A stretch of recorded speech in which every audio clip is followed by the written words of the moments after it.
بسم الله الرحمن الرحيم. إن الحمد لله نحمده ونستعين به ونستهديه ونستغفره ونتوب إليه ونؤمن به ونتوكل عليه. اللهم إنك عفو كريم تحب العفو فاعف عنا. أيها المسلم الكريم، ماذا تقول إذا عرفت أن الليلة هي ليلة الإجابة؟ ماذا تفعل إذا عرفت أن العبادة في ليلة من الليالي مضاعفة؟ ما هو شعورك وما هي نفسيتك وما هي سريرتك وما هي فرحتك؟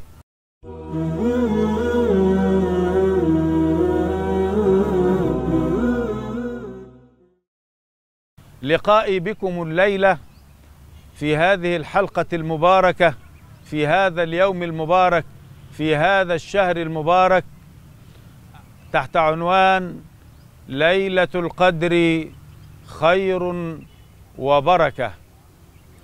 إن ليلة القدر هي ليلة الأنس بالخالق سبحانه وتعالى، هي ليلة المحبين، هي ليلة العاشقين الوليهين بذكر مولاهم سبحانه وتعالى.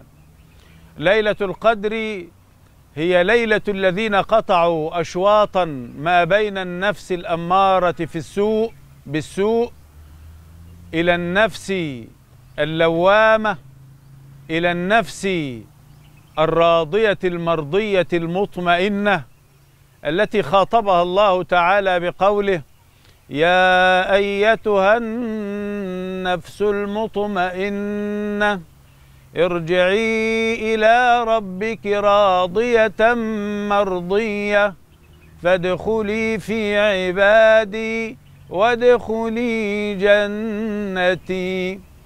ليلة القدر هذه لها سورة مخصوصة، هي سورة القدر، وما ذلك إلا للخيرات المكتسبة والمتحققة والمتوقعة لليلة القدر، لأنها الليلة التي يحقق الإنسان فيها لنفسه مكانا في الطاعة، مكانا في الفكر الصحيح الذي يقوم على الوسطية ويقوم على نبذ التشدد والغلو.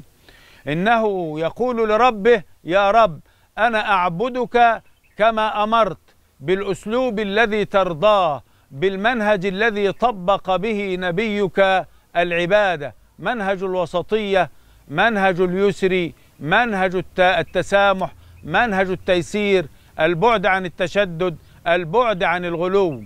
فليلة القدر هي ليلة المكانة، وليلة القدر كذلك هي ليلة التقدير للأعمال وإحصائها من الله سبحانه وتعالى على العباد. فهل تحب أن تكون ممن أحصاك الله متشددا ينفر الناس من الدين ويجعلهم يفرون من حظيرة الرحمن إلى درك الشيطان؟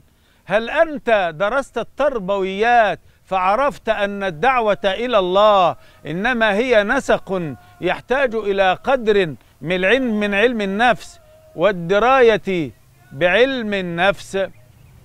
أخي المشاهد الكريم، تعالوا بي أدخل بك روضة ليلة القدر. وما أدراك ما روضة ليلة القدر؟ إن الله وضع عنوانا لهذه الليلة يحتاج منا إلى جهاد فكري وإلى اجتهاد علمي لكي نحقق المعنى المقصود من أن 1000 شهر أو ليلة واحدة هي خير من 1000 شهر. إن الإسلام دين العقل، وإن الإسلام دين التفكير، وما جاءت العبادات إلا لتحافظ للناس على وسائل الإدراك فيهم وتنميها التنمية الصحيحة.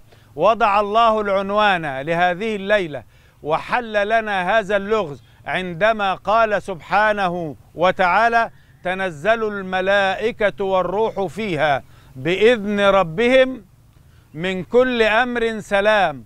عنوان هذه الليلة أن الذين حققوا السلام مع أنفسهم وحققوه مع غيرهم هم الذين نالوا هذه الدرجة العظيمة، درجة أن ليلة القدر هي خير من 1000 شهر. تلك الليلة التي تتنزل فيها الملائكة، لأن القرآن الكريم نزل فيها، بل إن التوراة وإن صحف إبراهيم وإن الإنجيل وإن الزبور الذي كان لداود وإن الإنجيل الذي نزل على سيدنا عيسى عليه الصلاة والسلام وعلى الجميع الصلاة والسلام، كلها نزلت في ليالي رمضان المباركة. نزل القرآن الكريم في ليلة القدر، وما أدراك ما ليلة السلام، إنها ليلة سلام النفس مع النفس، سلام النفس مع الأنفس الأخرى. ألا بعدا للإرهاب وأهله، ألا بعدا للتطرف وأهله، ألا بعدا للتشدد وأهله. أما كفاهم فقها أن يقرأوا هذه السورة العجيبة العظيمة وأن يعرفوا سرها، أنها جمعت بين الملائكة. إن الملائكة من النور، فهل نحن نور يمشي ليبدد الظلمات، أم أننا تشدد يمشي لكي ينشر الظلمات وينشر العدوان بين الناس والتشدد؟ اللهم إنك عفو كريم تحب العفو فاعف عنا. في هذه الليلة المباركة العظيمة جاءت وصية النبي صلى الله عليه وسلم للسيدة عائشة ولكل مسلم ولكل مؤمن أنه إذا درى أو إذا علم أن هذه ليلة القدر فإن عليه أن يقول: اللهم عافنا من التشدد، واعف عنا من آثار التشدد السيئة، اللهم عافنا من التجبر، اللهم عافنا من الحقد والحسد، اللهم عافنا من الغلو في الدين، اللهم إنا نسألك الهدى والتقى والعفاف والغنى. سبحانك اللهم وبحمدك، أشهد أن لا إله إلا أنت، أستغفرك وأتوب إليك، وألقاكم دائما وأبدا على حب وتواصل، والسلام عليكم ورحمة الله وبركاته.